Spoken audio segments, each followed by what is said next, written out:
Siyabonga, siyabika, siyacela. Nutixie. I grew up in Nutixie, Fortsburg. Most of you probably know Fortsburg. Time to think now. There, everybody in my street where I lived, we have people of different religions and races. We all lived together. It was Diwali, everyone, Diwali goodies. Eid, we sent goodies. Christmas, everything went out. It was like that. It was one big family. When I came back from exile, I was in exile for 20 years. When I came back from exile, things had changed drastically. It was still in apartheid. It was just before the new dispensation. But our own people have moved away from each other. And I was very, very saddened by that. Siyabika, siyacela.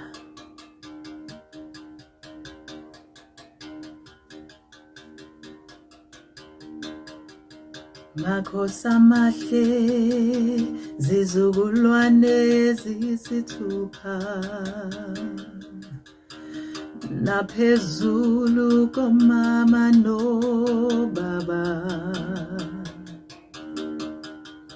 nasisipho sothando sivela kimi, ngokuzithoba siyanicela namukele.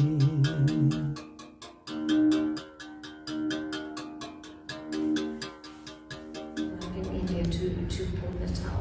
And so many of them were employed, 152, just over 152,000 people came between 1860 and 1911.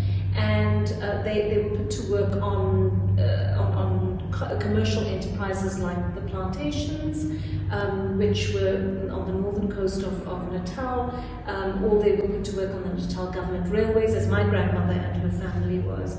And their stories have somehow been swallowed up in history. And we've not known that for a paragraph in a textbook here and there that it happened. And so I thought to myself, I want my daughter to have this history. I don't want her to wait till she is my age to understand what happened. I want her to have this when she's a teenager so she has a greater sense of self. But I also wanted to know that the woman who came here, who is her ancestor, was a strong, stoic, resilient woman. And that hopefully that has been passed through generations. And if she finds herself in situations at times where life is difficult and she's struggling to overcome certain difficulties, that she can draw on what has traveled through her bones into what she is today. Njengomoya wamandla uniphe ukuphumula okuphelele, nokuthula nothando noxolo nokuzwana nokukhanya. Ngenani ngenani ngenani ngenani ngenani ngenani kukhanyeni, ngenani ngenani ngenani ngenani ngenani ngenani kukhanyeni, ngenani kukhanyeni. Ningakhohlwa njalo nami, ningangikhohlwa njalo nami, ukungibusisa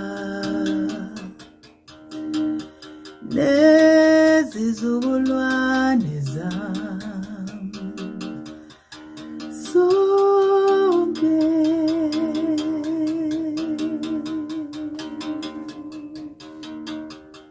Makhosi amahle, siyabonga, siyabika, siyacela.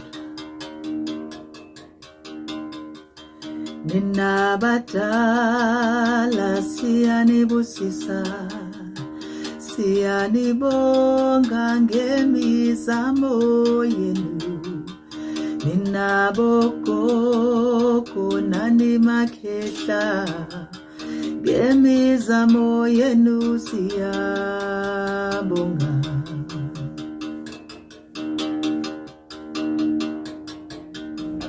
have bad names, but the Prime Minister said all those born outside of India have no claim to India as a home.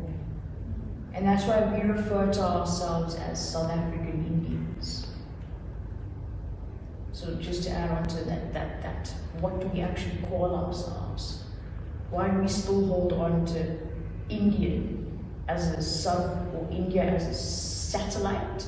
It's because in 1946, when we were displaced and removed from India as motherland, we had to then have the added on South African Indian.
The issue that Mr. Fatima has raised, which I think is the crux of it. It's just the damage that apartheid has done to all of us. And it's an intergenerational conversation, and I have these conversations with a lot of young people. I mean, myself, Subachi, Vidona, Jamina, we come from a generation where we saw ourselves as South African and Africans first. I've never seen myself as an Indian person. That's not how I identify myself. Young people can affirm and assert their identification. They can decide who they are. And we're in a space right now where, regrettably, the world's gone so right-wing that we sit in these circles in South Africa because of our awful apartheid history, and we remain in those very categories. And we perpetuate that. With a young generation like us, to be hearing young South Africans talk about my Indian identity before anything else, for me is alarming. Because of the way we grew up, and because our alliance was always about South Africa first, as black South Africans, because apartheid was black or white. It wasn't you were colored, you were Indian, we were all black. But it's a generational thing. And so we see more and more the younger generation. And to your point, you're right. It's a class issue, and Fatima has hit on that. It's a class dynamic. They took away my mother, took away my father. I was left alone with these hungry children. Took away my brother, they took my sister. I was all alone with these hungry children.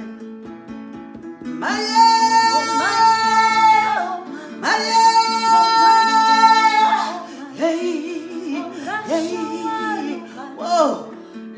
And what's the offering?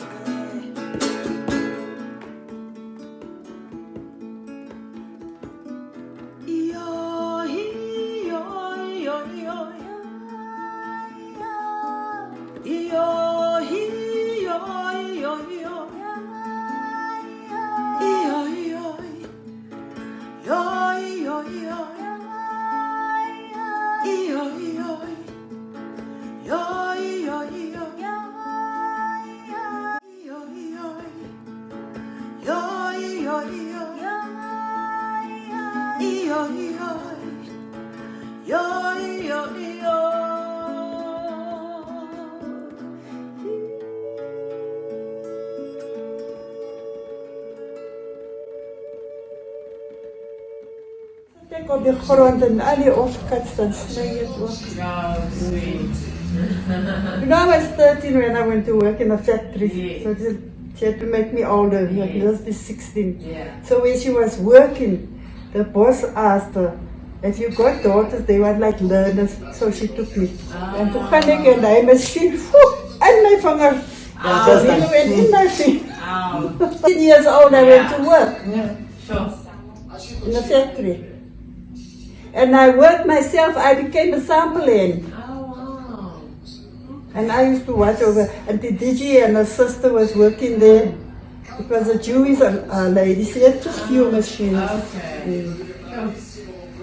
I worked myself up like that. Yeah. So bega pina tito, singabeki kuwe, songcedwa ngubani na, singancedwa nguwe.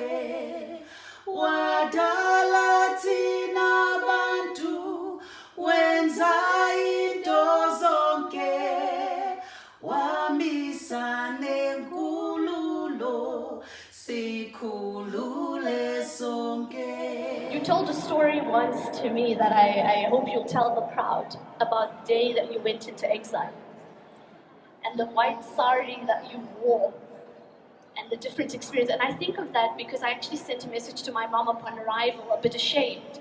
Mom, before I left, said to me, don't you want to wear an Indian outfit? And I said to her, no, I don't think it's that fancy. But the reality is she was correct. Here I am, very ashamed in Western attire, when Auntie Fati, who left for exile, a young student younger than myself, in a white sari and a small suitcase, and I really want to share that story because it's one in which I, as a young activist, very much relate to, and one in which when we talk about the decolonial movement in the student space and in the youth space, that we really need to reflect deeply upon. Halala bokhokho bethu, halala makehla, halala khululekani nisebenzile, khululekani manje masimtumise, umdali wethu sonke Here I am masimtumise. at 4 o'clock in the morning. I think we had just returned from Dr. Variava's home. He was detained and his father was ill. And I'm trying to recall since it's 42 years ago whether it was the day his dad had passed away or if it was that he was sick. Dr. Variava's mother and my father are cousins. So we had gone to the house and at 4 o'clock in the morning, somebody knocked on our door. I'm a really tight sleeper. Those who know me, like my daughter Sharista, I don't wake up. I really love to sleep. But that 4 o'clock in the morning knock on the door actually woke me up. And I went to the door and it wasn't the days of bolting your doors and having security and all kinds of things. You know, it's just one key, you open the door. And I unlocked the door. And my dad came a little bit bewildered, confused. I mean, it is 4 o'clock in the morning on a cold winter's morning. Who is knocking at our door? Thinking about Dr. Variava's dad, I think he also just, automatically opened the door. And there they were, these special branch, as we call them, the SBs. And they were looking for Firdaus Bulbulia.